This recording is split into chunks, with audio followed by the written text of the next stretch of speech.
अस्सलाम वालेकुम 10 क्लास। आज हम स्टार्ट करेंगे damped oscillation. Damped oscillation simple harmonic motion की ही एक एप्लीकेशन के नाम से जानी जाती है।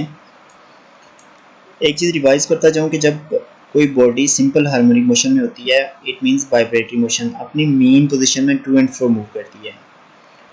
अब क्या कोई ऐसा सिस्टम है जिसकी वजह से बॉडी पर अगर फ्रिक्शन फोर्स अप्लाई ना करे, तो फ्रिक्शन फोर्स अप्लाई ना करने की वजह से बॉडी कंटिन्यू रखेगी या कंटिन्यूसली या इंडिफाइनेटली सिंपल हार्मोनिक मोशन में रहेगी एट द इन्फिनिट टाइम।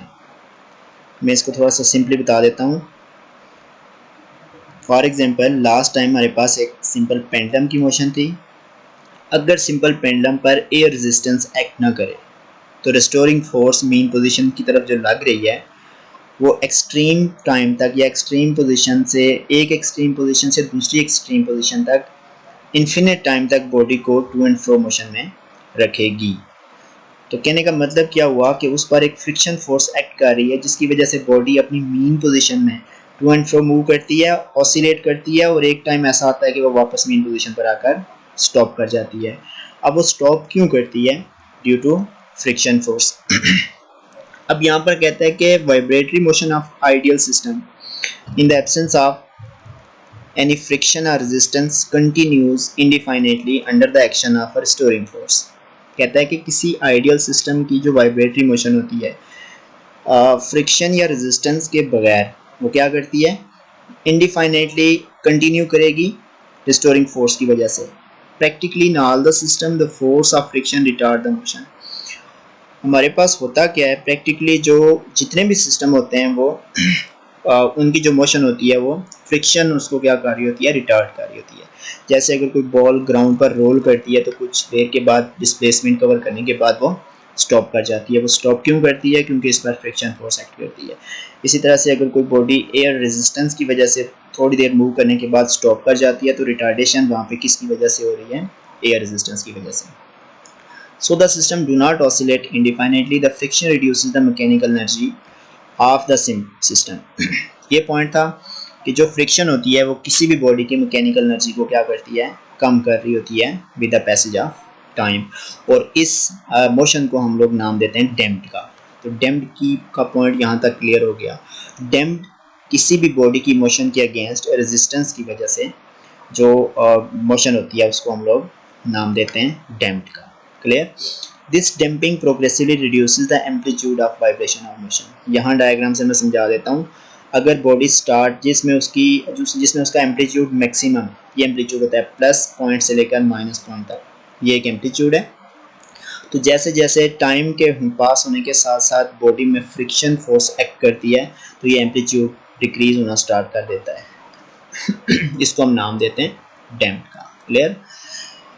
एक कॉमन सी एग्जांपल आप लोगों को बता देता हूँ शॉक एब्जॉर्बर की। शॉक एब्जॉर्बर जो व्हीकल्स होती हैं उनके टायर के ऊपर स्प्रिंग के साथ एक पार्ट अटैच होता है जिसको हम लोग नाम देते हैं शॉक एब्जॉर्बर का। यहाँ से हम लोग इसको भी अंडरस्टैंड कर सकते हैं। ये कार का एक्सल है, उसके साथ एक पिस्टन लगा हुआ है, यहाँ पे लिक्विड मौजूद होता है, तो ये ऊपर एक फ्रेम लगा होता है। जैसे ही कोई भी बॉडी या व्हीकल किसी जंप वगैरह को क्रॉस करती है ना, तो वो up and down, to and fro या अप एंड डाउन मूव करती है तेज़ी के साथ। अब अगर ये जो डैम्प्ड ऑसिलेशन की एक प्रैक्टिकल एप्लीकेशन जिसको हम नाम देते हैं शॉक एब्जॉर्बर का, अगर शॉक एब्जॉर्बर ना हो तो किसी भी बम्प से या जंप से क्रॉस करने के बाद बॉडी के जो पार्ट्स होते हैं वो डैमेज हो सकते हैं। उनके पार्ट्स को डैमेज होने से बचाने के लिए ये जो शॉक होते हैं उनके साथ लगा हुआ एक स्प्रिंग होता है या शॉक एब्जॉर्बर के तौर पर जो एक्ट करता है वो उसकी मैकेनिकल एनर्जी को किस में कन्वर्ट कर रहा होता है?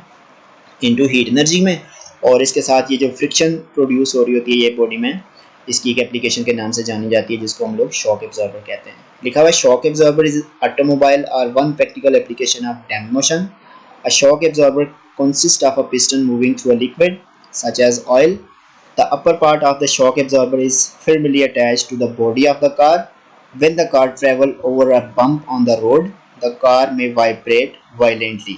ये पॉइंट इंपॉर्टेंट था कि जब कोई कार क्या करती है, किसी बम्प से या रोड से क्रॉस करती है तो वायलेंटली तेज़ी के साथ वाइब्रेट करती है। The shock absorber damp these vibration and convert the energy into heat energy. तो शॉक एब्जॉर्बर का क्या मिशन होता है, क्या पर्पज़ होता है, ये वाइब्रेशन को किस में कन्वर्ट कर देता है, हीट एनर्जी में, ऑयल की। तो डेफिनेशन बन गई, the oscillation of a system in the presence of some resistive force is called damped oscillation. ये था छोटा सा आर्टिकल डैम्प्ड ऑसिलेशन के नाम से, पार्ट था सिंपल हार्मोनिक मोशन का। इसको आप पढ़ लीजिएगा। इसमें क्वेश्चन यही पता होता है, write down the example of damped oscillation, तो उसकी एग्जांपल शॉक एब्जॉर्बर है। इसके साथ वेव मोशन। वेव वेव क्या चीज़ होती है, वेव किसी भी मीडियम के अंदर एक ऐसी डिस्टरबेंस का नाम है जिसमें मीडियम के पार्टिकल्स क्या करते हैं, वाइब्रेट करते हैं अप एंड डाउन या टू एंड फ्रो। वेव को अंडरस्टैंड, आप लोगों ने अपनी प्रैक्टिकल लाइफ में वेव्स के बारे में अगर जानना हो तो सबसे कॉमन एग्जांपल पानी की सरफेस पर पैदा होने वाली वेव्स हैं। वेव को शॉर्ट क्वेश्चन के तौर पर करें और सिंपल वेव की टाइप के बारे में जानने की कोशिश करें। वेव हमारी ज़िंदगी में रोल प्ले करती है और इसमें एक सबसे मेन चीज़ ये भी होती है कि जब वेव ट्रैवल करती है तो ये ट्रैवलिंग के साथ साथ एनर्जी भी आगे कन्वर्ट कर रही होती है। तो लॉन्ग डिस्टेंस पर भी इसको कन्वर्ट किया जाता है। और जैसा अगर मैं आपको बताता चलूँ कि आजकल जितना भी अगर हम लोग प्रेजेंट एज की बात करें तो इसमें जो डाटा ट्रांसफ़र हो रहा है या साउंड सिग्नल ट्रांसफ़र हो रहे हैं, ये भी in the form of waves transfer हो रहे हैं। तो ये काफ़ी लॉन्ग डिस्टेंस पर इसकी प्रैक्टिकल एप्लीकेशन काफ़ी वास्ट है। एक्टिविटी 10.1 का हिस्सा है, कहता है कि एक टब के अंदर आपने पानी लेना है वेव्स को ऑब्जर्व करने के लिए। उसके एक कॉर्नर पर आपने बॉल पॉइंट या पेंसिल से अप एंड डाउन मूव करवाना है। तो जब हम लोग इस बॉल पॉइंट को अप एंड डाउन मूव करवाएंगे तो हमें पानी की सतह पर क्या नजर आएंगी, वेव्स पैदा होती हुई नजर आएंगी। और वो वेव एक जगह पे नहीं प्रोड्यूस होती या प्रोपोगेट होती, बल्कि वो with the passage of time उनके प्रोपोगेट होने से ये ट्रैवल करती हैं ऑनवर्ड। अगर हम लोगों ने ये चीज़ ऑब्जर्व करनी हो कि वेव एनर्जी को किस तरह से ट्रांसफर करती हैं, तो आप इसी एक्सपेरिमेंट में जिस जगह पर वेव्स पैदा हो रही हैं उस पर एक कॉर्क रखते हैं। तो हम लोग ये ऑब्जर्व करेंगे कि जैसे जैसे वेव ट्रैवल करती है उसके साथ साथ कॉर्क भी अपनी मोशन को आगे कंटिन्यू कर रहा होता है with the propagation of waves. तो हेंस कंक्लूड दैट वेव जो होती है वो किसी भी मीडियम में पैदा होने वाला एक डिस्टर्बेंस होती है और इसकी वजह से एनर्जी भी ट्रांसफर होती है। ये दो पॉइंट थे इसमें, वो तो थी वाटर वेव्स। इसके साथ एक और पार्ट है एक्टिविटी 10.2 में, एक रोप ले लें, रस्सी ले लें, उसको एक सॉलिड स्पॉट के साथ फिक्स कर दें, दूसरे सिरे को हाथ में पकड़कर अप एंड डाउन मूव करवाएं। तो हमें क्या चीज़ ऑब्जर्व होगी कि जो रस्सी के कुछ पार्टिकल्स अपनी मीन पोजीशन के अपवर्ड चले जाएंगे और अगले इंटरवल में यही पार्टिकल्स अपनी मीन पोजीशन के डाउनवर्ड आ जाएंगे। तो इस तरह से ये पूरी पूरी रस्सी के मीडियम पर अप एंड डाउन पार्टिकल्स की जो मोशन है वो वेव्स को पैदा करेगी।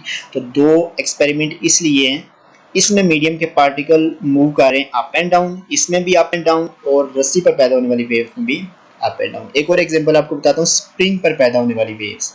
अगर हम लोग स्प्रिंग को स्ट्रेच या कंप्रेस करते हैं उसमें मीडियम के particle to and fro move कर रहे होते हैं अपनी मीन पोजीशन के। ये उसकी डेफिनेशन हो गई।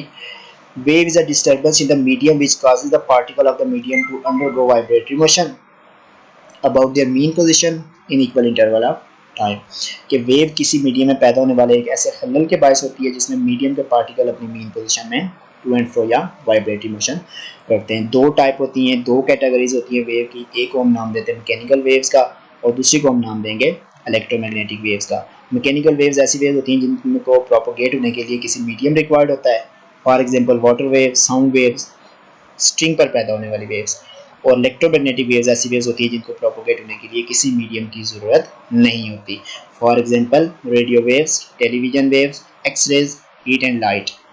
ऑब्जर्व करने वेव्स को, मैकेनिकल में मीडियम रिक्वायर्ड होगा और इलेक्ट्रोमैग्नेटिक वेव में मीडियम रिक्वायर्ड नहीं होगा। This is all about wave, basic concept of wave. Further हम लोग उसकी नेक्स्ट आर्टिकल में उसकी टाइप्स ऑफ मैकेनिकल वेव पढ़ेंगे।